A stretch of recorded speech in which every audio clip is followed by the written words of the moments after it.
So thank you for being here today. Glad we all had a place to come back to. So thank you, by the way, for allowing my first hurricane to be a minor one. That was very thoughtful and considerate. Now I kind of get the drill, so I'm ready. So glad we're here today. Grateful for so many blessings. We have been, as you know, speaking about a series around the power of commitment. And I always love this topic because I think more than anything else, when I finally got what commitment was, it changed everything. I often used to think that that freedom was not having commitments. You know, not if I don't commit, then I'm free to do whatever I want. But I found that really true freedom lies in making commitments. Committing to your values, committing to your vision, committing to your goals, committing to what's important to you, and then moving into action to bring that about. And so for many years, I've worked with a model, and I've talked about it before, and I continue to use it, because what I notice is that we're all good at accomplishing things, and we're also all good at not accomplishing things, right? Sometimes we set a goal for ourselves, we set an intention, we decide we're going to do something, and no matter what the odds, we do it. Isn't that amazing? You've all done that, right? Right.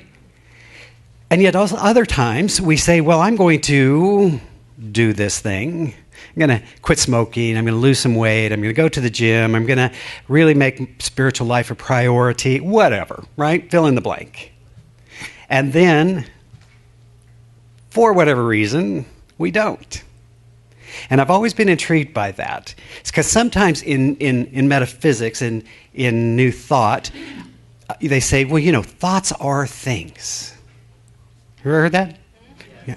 Thoughts are things. And I don't know if I should tell you this or not. I don't know if there's like a Unity SWAT team that'll swoop down and take away my microphone, but not exactly true. It's a nice, catchy phrase. It fits on a bumper sticker, but it's not exactly true. Because thoughts do create the mold for the thing. You see, we always talk about in order to move forward with our life, we have to have a vision. We have to have the vision of possibility. And so when we look at those times in our lives where we've accomplished something, where we say, I'm going to go to school, I'm going to complete college, I'm going to start a business, I'm going to do whatever I'm going to do. And when we do it, it's not like you had evidence for it before, right? It's often breaking outside of the mold. And we always look to these great innovative thinkers. Ford saying, someday we'll replace all of these horses and carriages with motor carriages, as they were called back in the day. And everybody, you're crazy. Why would you do something like that, right? And yet now it's an odd thing to see a horse and buggy anywhere. We kind of marvel at it. We pay $75 to ride around in the park to do it. Yay, this is so cool, right? But that was a vision, and then it was followed by action. Went into steps to bring that into being so that when we come to a point where we come to a completion or a celebration where we actually have a manifestation of the idea. So the thought did become the thing, but it didn't just happen by itself. Now, some would say Jesus knew how to do this. I question some of these stories, but I'm good, right? Just manifest. But for most of us, there's some kind of action that we need to go into. Likewise, the cycle of incompletion tells us that when we have a fantasy, see, vision and fantasy can look very similar. Wouldn't it be nice if? Wouldn't it be wonderful? Oh, imagine my life. Anybody else dream about if you won the lottery? Oh yeah, hell yeah. Hell, can I get an amen on that? Yeah, we all have that. Like, if I did, then I would do this, and I'd do this, and I'd do that. That's a lovely fantasy.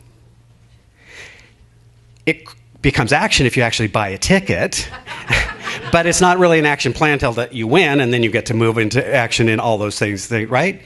It's wonderful to say, you know, I wish the government was different, and then you say, did you vote? You say, oh, no, you know. Okay, well, that's a fantasy. And fantasy doesn't bring into our life the thing that we desire. Then we move into activity. And there's a difference between activity and action. Actions are doing the things necessary, no matter how uncomfortable, to bring the goal into expression. And when we're committed to the vision, when we're committed to the goal, then we do the things necessary to make it happen. Whereas if we just have this fantasy, wouldn't it be great? Wouldn't it be lovely? And as soon as I get the kids raised or the house clean or the whatever else, the 10,000 things that we need to do, then I'm really going to write this book. Then I'm really going to do this thing I've been dreaming about, talking about. As soon as all of the conditions are lined up, then I will do that. And we would call all of those things activity. I've been writing a book for about 20 years now. It's going to be amazing. Right? So if I were to be self-aware and honest, I'd say I spend activity time. Every once in a while I sit down, jot down an idea, but that's not really the same as sitting in front of a computer for 2 hours a day cranking it out. Right? I know that. So you see, so how's activity is talking about a book? Activity is taking a seminar art about a book. I love that we have so many resources available to us. We have an internet. So if I wanted to, I could get online courses on writing a book. I could find all kinds of resources. I could spend days and days and days listening to authors talking about how they wrote their book. None of it gets me a book. It's kind of like if you want to go swimming, at some point you got to jump in the pool. Otherwise, it's just preparation. So, and then what we do when we're in that cycle of incompletion is then, rather than having a result, we have a story. And we tell this story about how it would have been had we not been so busy, the economy changed, our husband or wife or significant other did or didn't, right? It doesn't matter. One story is as good as another. Sometimes I have this thing and I look at myself because I'm pretty well convinced that God put me in this position because he or she said, if this guy's ever going to get it, I need to put him in a position where he has to talk about it week after week after week. And maybe after 27 or 35 years, he'll get it, right? So I'm aware of what we're doing. But I realize that when we do this, that's why I always go back to when we're really committed to something, then we look at what is my action? What are the things that I'm doing? And over the years, I've watched not only my own life, but I've watched a lot of people, and people are, we're all lovely, we're all wonderful people. And I watch because what I kind of learned is I want to watch what people do more than what they say to me. Have you noticed that? That people, as they say, talk's cheap. We always talk about the power of your word. Your word is good. It formulates the idea. But what are we doing? What action are we taking? What specific steps are we taking, whether it's for our spiritual well-being, our physical well-being, our emotional well-being? What are we doing that brings that into being? When we're committed to it, we do it when it's uncomfortable. I was reminded this morning I was very comfortable in my bed. So I have this new cat, and it took about 3 days of under the bed, and then it was like, okay, I'm out, and I'm in charge, right? If you have cats, you understand what I'm talking about. Now there's a new sheriff in town, and certain things are going to happen, and breakfast happens when Edgar says breakfast is going to happen. I'm trying to convince him that sunlight would be a wonderful addition to this program, right? But, we'll see. So we got up at 4:30 because it was going to be breakfast this morning at 4:30, but then I was like, I'm going back to bed. It was all comfortable and warm, and I was reminded of that story of the son whose mom called down the stairs to him and said, honey, you need to get up, you need to get ready, you got to get to school. You're going to be late. He said, I don't want to go to school today. I don't feel good. He said, honey, you need to go to school. Get up. Get yourself ready. He said, I don't want to go to school. None of the kids like me. Honey, get up. Get ready for school. You're going to be late. Go. And she said, and not only that, you are the principal. Right? So I was thinking this morning as I was nice and warm and comfortable in my bed, like, what story could I tell? And so I got up and came in anyways, I figured, what the heck? Right? Do you ever have that feeling like, oh, because I'm committed, As we're talking about the community we're creating, we talk a lot about commitment. We talk a lot about, if we're going to be in a small group, make a commitment to be in your small group. It's not a big commitment, but it's like, don't do it. If I'm there, I'll show up. So we're building volunteer programs. We're saying we're asking for commitment to that show up. If you say you're going to do it, or if you can't do it, renegotiate. These aren't radical concepts. They're nothing new. But sometimes in volunteer world or in church think, as I say, we do things differently. I'm like, why? Why do we do that? Right? We still live in the same world. So for me, I'm looking at this thing and saying, okay, I realize that I'm really at a turning point in my life. I've known this for some time. I know it's brought me here. And I'm looking at how do I most effectively bring forth that which is within me into the world. Been doing ministry. I was just looking at this. My friend who I went to school with, grandson ended up having a little situation, and he stayed with me for a day. I got him situated and got him back. But she called me, my grandson's in town, can you help him? I'm like, sure. And I was thinking, we've been friends 30 years. We met in school. 1988, I went to School of Ministry. That's a long time. For somebody that's only 29, it's kind of a miracle when you think about it, right? And in that time, what I realize is I need to bring forward what's in me. And now, as I'm entering the last third of my life, I'm like, okay, you don't have maybe another 30, but what is it now that needs to be brought forth? What are these great programs? What are these great ideas? What is this great church? Now is the time to do that. And so when are you in action around bringing forth what you desire? Truth is, none of us know how many days we have, but, enjoy what you have and do what's necessary to do today. I'm reminded of that great passage in the book of Thomas. Some of you may not be familiar with Thomas because he's one of the Gnostic Gospels. But it says, if you bring forth that which is within you, it will save you. If you do not bring forth that which is within you, it will destroy you. Those are some serious teachings. But right, it's true, isn't it? We all have something that's calling us. We know there's a divine prototype of who we can be, who we might be. And it doesn't have to be grand and glorious. It doesn't have to have a big title with it. You always talk to people that are have past life experience, and like half of them have been Cleopatra. It's like, how does that work? How many people can do Cleopatra? I don't know. It's not like you need to be the biggest, brightest, boldest, but that which is within us, that which wants to be expressed, that which wants to be shared, is the divine gift we've all received.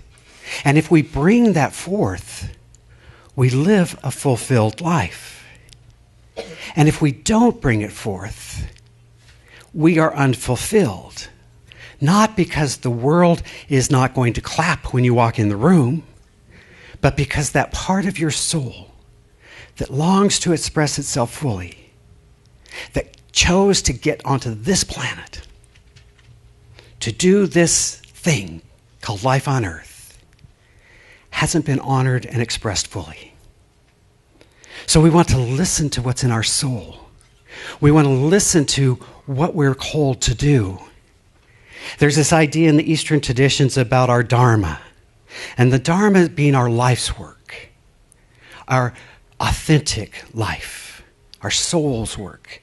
And it's unique to all. And so we want to look and trust, what are my spiritual gifts? It just makes sense that God would give you the gifts so that they could be expressed. Does that make sense? It's like, I think I'll give Leah the gift of song and have her be an accountant. What?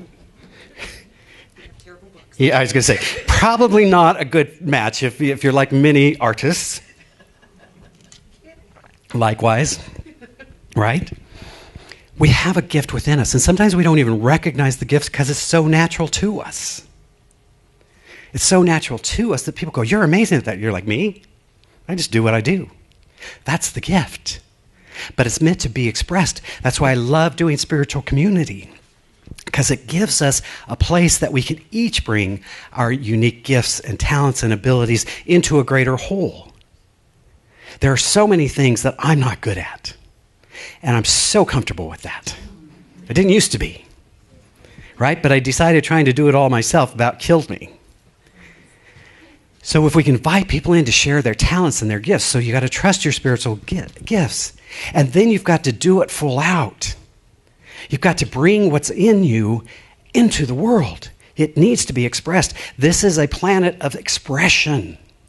You see, if you just want to be a spiritual being doing omnipresence, you don't need a body for that. But you said, no, I want to do earth. I want to do the earth ride. Right?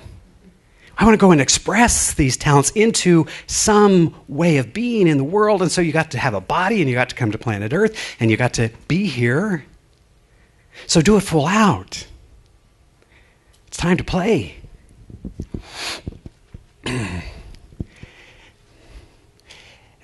And so then we want to let go of outcome.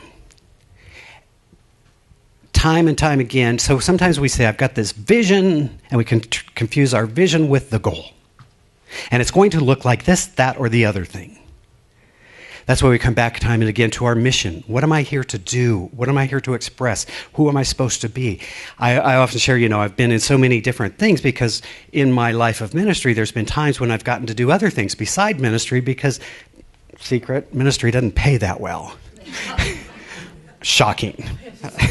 You're a PK, you know that, right? So there's been times when I've done other things, but I never stopped being a minister, right? I never stopped seeing that everyone who shows up in my life is there for me to love and appreciate and value. Whether there's a congregant or whether they're a client, it's the same program. I may use a little different language. As I said, when I was working at the car dealership for a little while selling cars, we never had little let's get together, pray in the morning groups. Let's go sell some cars. God grant that, right? We didn't. Doesn't really happen. But I knew my relationship with anybody who was in front of me was the same and as sacred as if they were in the church or if they were in the lot. Because it's who I am. And then turn it over to God, the presence, spirit, higher power, whatever you want to call it. It doesn't matter. It doesn't care. But to know, as we read earlier, that idea that there is a strength greater than our strength. There is a wisdom greater than our wisdom. There is life that is bigger than our life, that we can trust, that we can allow. That if we are willing to surrender our ego, if we're willing to step into the unknown, then all manner of things can come forth to help us take the next step. People say, how'd you end up in Charlotte? I let go. I let go. I said, okay, God, guide me. And Unity of Charlotte showed up. I was like, what? No, let me rephrase the question. No, I'm kidding. I trusted it from day one, and I still do. I know I'm supposed to be here. I know we're doing what we need to do. In the Dharma, it says there's a certain kind of action that leads to freedom and fulfillment. Krishna says a certain kind of action that is always aligned with our true nature. It's not what do you want to do. It's who do you want to be in the world. And then what vehicles work best for you to fulfill that which is in your heart, that which is in your desire. Last thing I would share with you, also understand that in action, part of action is rest and renewal. Part of action is spiritual practice. We live in a society that says, do more, do more, do more, do more. Produce, produce, produce. And that is an unhealthy way to live. True fulfillment comes when we find balance. You see, I went into burnout a couple of times in ministry because I didn't recognize the value of rest and renewal. I had things to do. We had programs to create, things to do. And then I always say, you can tell you're in burnout when somebody comes to you and says, will you pray with me? And you are mad about it. That's a sign. It's a clue, right? That my friend Michael Beckwith told me years ago that the only thing you have is yourself and your relationship to God. That's what you bring. Make sure you take care of both. I haven't always, I'll be honest to say that. But I remember the bigger my goal, the bigger my vision, the bigger I hold it, the more value I place on balance, rest, renewal, rejuvenation. The spiritual practice. So we're not either let's just pray and hope something happens, or we're not just make something happen. It's being in prayer, asking, how can I be of service today? What can I do today to bring forth this vision, to bring forth this kingdom of heaven on earth? Right? See that? There's a balance. I think the spiritual life is essential. I've proven it. And yet, as they say, faith without works is dead. It is about bringing our faith into the world, bringing forward that which we are here to do. So I'm grateful to be on this journey with you. I'm grateful that we have a place, a community where we can love and we can learn and we can grow and we can serve. We can bring forward that which is within us so that we all might be fulfilled. Let us take a moment to pray together, shall we? Thank you.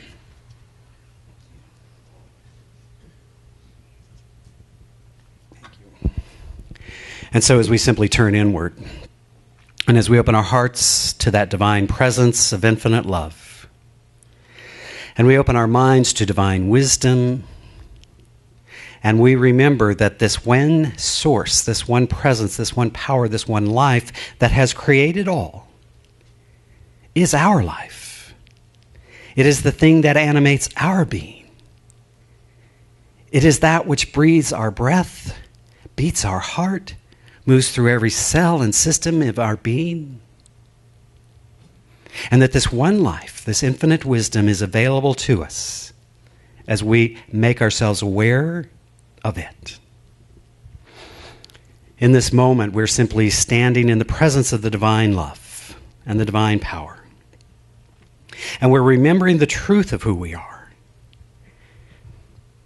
That we are created in wholeness. And so we allow that wholeness to reveal itself through every cell and every system. Through our spiritual, mental, emotional, and physical bodies. That wholeness is creating health and well-being and vitality. And we know that we are abundant beings because we are one with the source and the substance of all that is. And so joyously we participate in divine flow, graciously giving and generously receiving of the divine bounty that is always ours. We know that indeed love is the only reality. And so we release anything unlike divine love. We forgive ourselves and others fully and freely, that we might experience that greater dimension that we know as grace. This is who we are. And so I'm giving thanks in this day for the remembrance I know that as we set our intentions and we put forth those prayers, we do so with a sense of knowing that it is done to us as we believe. That indeed it is the Father's good pleasure to give us this kingdom. And so we graciously receive of all of our good. How grateful I am to know this, how blessed I am, how blessed we are. And because we are blessed, it is natural to extend that blessing. So we bless this spiritual community, this divine idea we know as Unity of Charlotte. We know that it is unfolding perfectly, joyously, lovingly, divinely guided and abundantly supplied to fulfill that mission. We extend our blessing to our brothers and sisters of all kinds. You see, there's only one race, and that is the human race. And so we extend that blessing to our brothers and sisters around the planet. We hold a vision for a planet at peace, for a world that works for all. We share in divine love, in the healing of the planet, blessing all of its creatures, all of her inhabitants. And as always, we bless all priests, all rabbis, all ministers, all teachers of all faiths. For we know there's many pathways to the divine. So we honor and celebrate them all. I know that as we establish this consciousness now, there is a law of mind operating upon this conscious idea, bringing forth the highest good for all concerned. In perfect timing, in divine right order, it is so. And so in joy and gratitude I give thanks, and through the power of the living Christ I release this word, knowing that it is so, as together we say, and so it is. Amen.